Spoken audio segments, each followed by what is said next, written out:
बिस्मिल्लाहिर्रहमानिर्रहीम। अस्सलाम वालेकुम। आप लोग देख रहे हैं YouTube channel law and wisdom और मैं हूं इंजीनियर एडवोकेट अयाज नूर। अच्छा जी, आज हम पढ़ेंगे कि जो एजेंट होता है उसकी क्या राइट्स हैं, उसकी क्या ड्यूटीज़ हैं।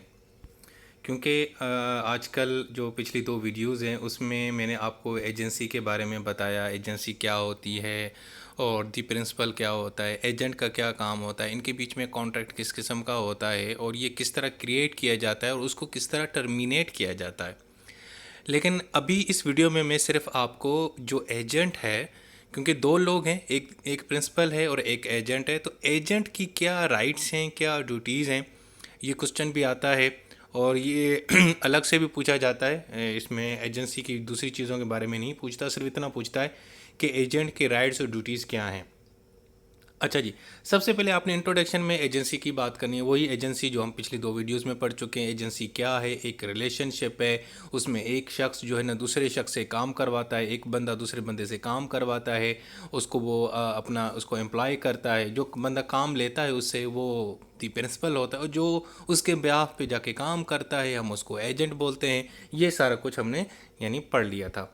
उसके बाद एजेंसी की डेफिनेशन आपने बतानी है, उसके बाद ही प्रिंसिपल और एजेंट के बारे में भी थोड़ा बहुत बता देना है कि इनका क्या मतलब होता है। उसके बाद जो एजेंसी है इसकी कैरेक्टरिस्टिक्स बतानी है कि भाई ये एक लीगल बाइंडिंग कॉन्ट्रैक्ट हो जाता है और इसके अंदर जो है ना कंसिडरेशन ज़रूरी नहीं है। जो प्रिंसिपल जो बंदा किसी को एम्प्लॉय करता है, किसी को अपना एजेंट रखता है, तो उसकी क्या कैपेसिटी होनी चाहिए, वो साउंड माइंड होना चाहिए, 18 साल से उसकी उम्र ऊपर होनी चाहिए और एजेंट के बारे में भी कुछ इस तरह की चीज़ें बताई गई हैं। अच्छा, अब हम आते हैं अपने अहम यानी मकसद के पीछे। वो ये कि एजेंट की क्या ड्यूटीज़ हैं, उसके क्या फ़राइज़ हैं, वो काम जो एजेंट को करने ही चाहिए। अगर वो नहीं करता तो फिर ये बहुत गलत करता है। अब वो क्या ड्यूटीज़ हैं? सबसे पहले to follow the direction and customs of principal. भाई जिस बंदे ने आपको अपना एजेंट बनाया है, जिस बंदे ने आपको अपनी मुलाजमत पे रखा है, आप उसके एजेंट हैं, तो पहली बात यह है कि आपने हमेशा उसकी बातों को, उसके डायरेक्शन को, उसके अहकामात को आपने उसके ऊपर अमल करना है, उसको फॉलो करना है। दैट्स इट, किसी और की बात नहीं सुननी। मिसाल के तौर पे मैंने आकाश को अपना एजेंट रखा हुआ, मैं बड़ा कोई बिजनेसमैन हूँ, मेरी 4-5 बड़ी इंडस्ट्रीज़ हैं, तो मैंने उसको कहा हुआ है कि अब वो मेरे कहने के ऊपर ही काम करेगा। मतलब मैंने उसको बोला नहीं हुआ, उसने क्या किया, मेरी एक कंपनी के जो शेयर्स हैं ना वो बेच दिए किसी और को।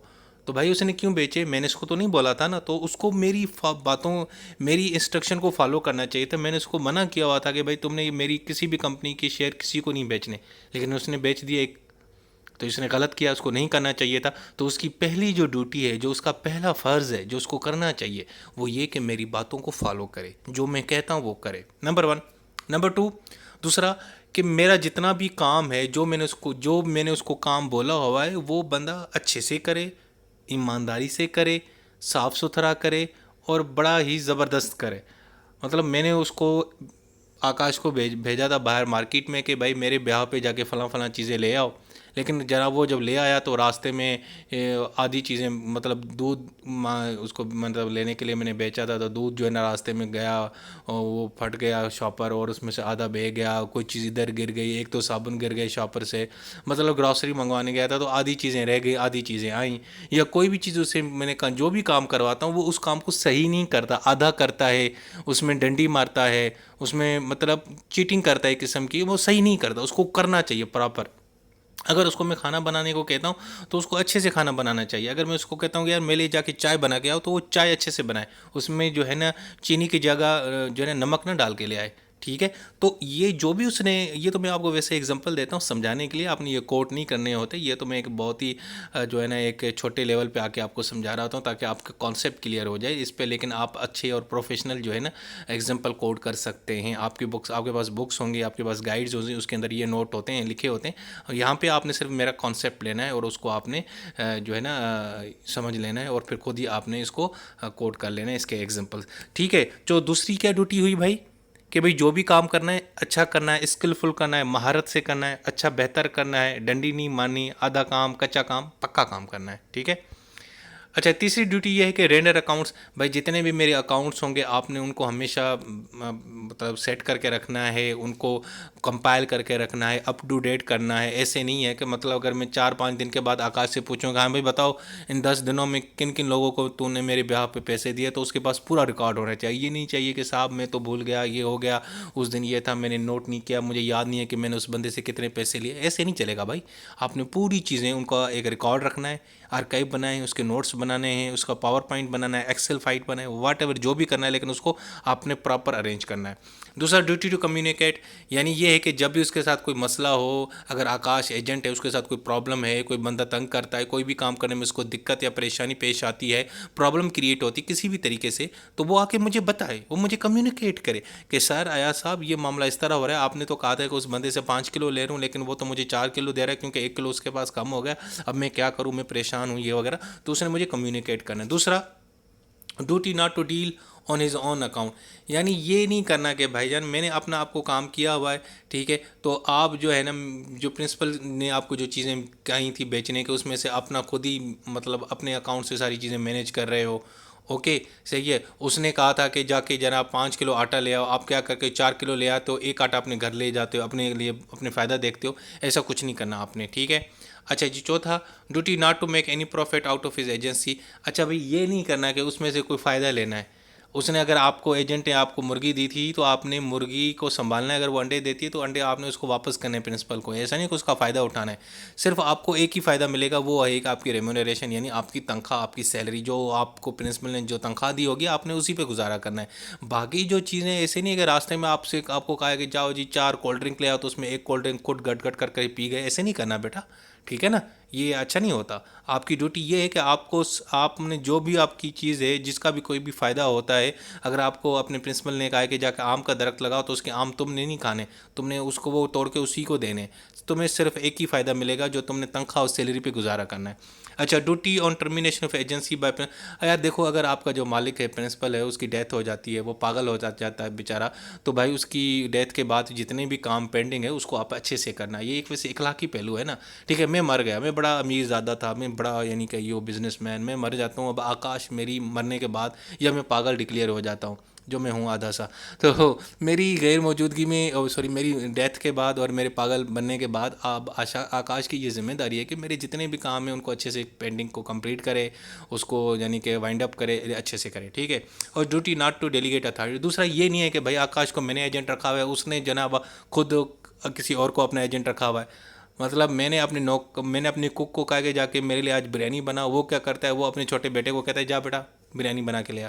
ऐसे तो नहीं होगा ना भाई, तू मेरा एजेंट है तो तूने ही मेरा काम करना है, तूने अपनी पावर किसी और को डेलीगेट नहीं करनी, अपनी अथॉरिटी किसी और को नहीं देनी, ठीक है। ये भी आपकी ड्यूटी है। भाई साहब, ये जितनी भी ड्यूटीज़ थी ना एजेंट की, इनको हमने इस तरह कंपाइल भी कर सकते हैं। अकाउंट, ये डिस्क्रिप्शन है, अकाउंट मैनेज करना है, केयर करना है, इन्फॉर्म करना है, लॉयल्टी है, ओबीडियंस है, उसकी चीज़ों को, इन्फॉर्मेशन को प्रोटेक्ट भी करना है। ये भी आप इस तरह की चार्ट बना के अपने नंबर बढ़ा सकते हैं। अच्छा, अब हम देखते हैं इसके राइट्स क्या हैं। भाई जहाँ ड्यूटीज़ होती हैं वहाँ पे राइट्स भी तो होते हैं ना दोस्त। सो जहाँ मोहब्बत होती है वहाँ नफ़रत होती है, तो इसी तरीके से जहाँ ड्यूटीज़ होते हैं वहाँ राइट्स होते हैं। अब राइट्स देते हैं एजेंट के।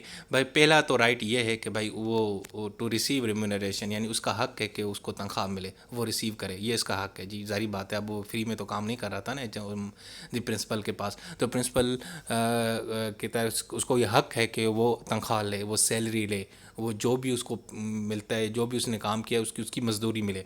दूसरा, राइट ऑफ रिटेनर। अच्छा, ये बड़ा इंटरेस्टिंग है। ये मतलब ये है कि अगर प्रिंसिपल साहब उसे कोई काम कराते हैं और उसको कहते हैं जा मेरी तरफ से जाके ना तुम जो है ना 5 या 10 जो है ना वो कोल्ड ड्रिंक ले आओ, ठीक है। अब उसमें ये क्या करता है, वो 10 कोल्ड ड्रिंक ले आता है, उसमें से जो है ना क्या करता है, 5 तो वो दे देता है जो है ना एजेंट अपने मालिक को, लेकिन 5 अपने पास रखता है। क्यों रखता है? क्योंकि उसने अभी तक उसके पैसे नहीं दिए, उसने सिर्फ 5 कोल्ड ड्रिंक के पैसे दिए, 5 के नहीं दिए। तो प्रिंसिपल साहब को कहेगा कि भाई साहब जब तक पूरे पैसे नहीं देंगे तब तक मैं नहीं दूंगा, मैं अपने पल्ले से लेके आया हूँ, अब आप मुझे पूरे पैसे देंगे दूंगा। यानी वो चीज़ें वो रिटेन कर सकता है, अपनी तरफ रख सकता है जब तक वो प्रिंसिपल उसको पूरा नहीं कर सकता।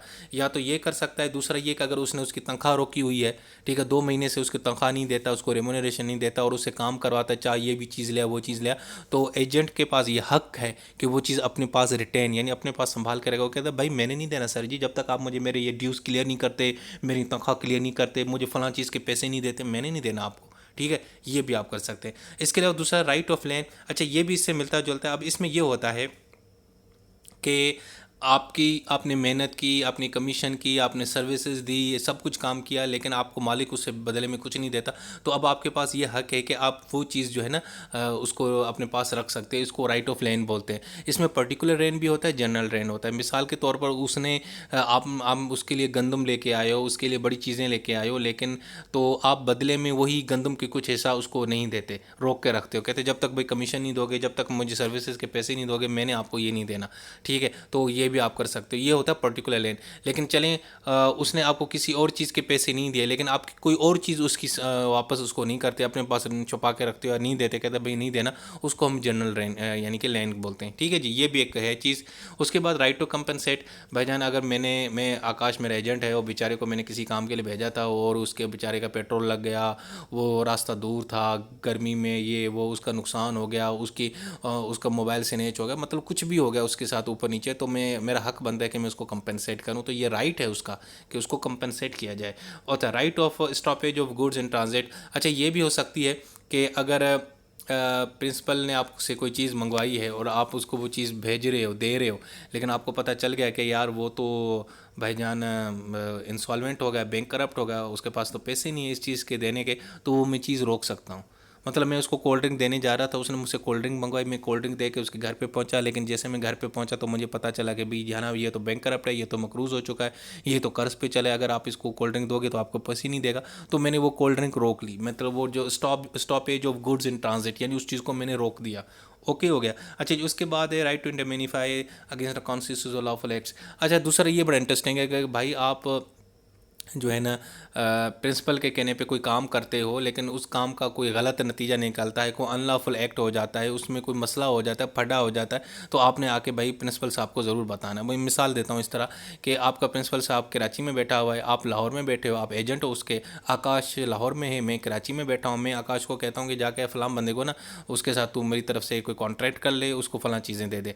तो आकाश यहाँ पे बैठ के ना अरसलान के साथ कारोबार करता है, अरसलान थर्ड पार्टी है, उसके साथ कोई लेन देन करता है, कॉन्ट्रैक्ट करता है, लेकिन होता ये है कि अब वो होगा कैसे, जब तक वो चीज़ मैंने भेजनी थी कराची से, मैंने जो चीज़ भेजनी थी वो भेजनी थी आकाश को, आकाश ने जाके अरसलान को देनी थी, मेरा एजेंट था। अब मैंने उसको चीज़ें भेजी नहीं और वो कॉन्ट्रैक्ट का पीरियड था कि एक दिन के अंदर जो है ना वो चीज़ें उसको देनी थी अरसलान को। तो अरसलान क्या करेगा, वो तो आकाश का गला पकड़ेगा कि भाई मैंने तो तेरे साथ कॉन्ट्रैक्ट किया है, मुझे क्या पता तेरा प्रिंसिपल कौन है, मालिक कौन है, तो मुझे दे। तो पीछे से एजेंट कहेगा कि सर, मुझे कहेगा यार साहब आपने तो मुझे चीज़ें भेजी नहीं, इसने मेरे के ऊपर मुकदमा किया है। तो वो फिर मुझे बताएगा कि सर मेरे ऊपर केस हो गया, उसने मुझे सू कर दिया अरसलान ने। तो मैं कहूँगा कोई बात नहीं, तुम अदालत में जाके केस लड़ो और मेरा नाम ले लो कि भाई ये प्रिंसिपल साहब के कहने पे मैंने सारा किया है।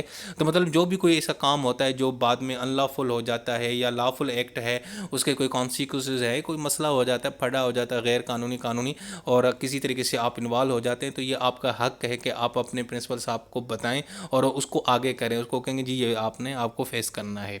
ठीक है जी। तो ये हैं ये जनाब कुछ राइट्स और कुछ ड्यूटीज़। बहुत ही आसान है, मज़े का कॉन्सेप्ट, इतना कोई मुश्किल नहीं है। सो चलें जी, ये हो गया आज की वीडियो। उम्मीद है आपको ये चीज़, ये कॉन्सेप्ट समझ आ गया होगा। अपना ख्याल रखें। अल्लाह हाफ़िज़।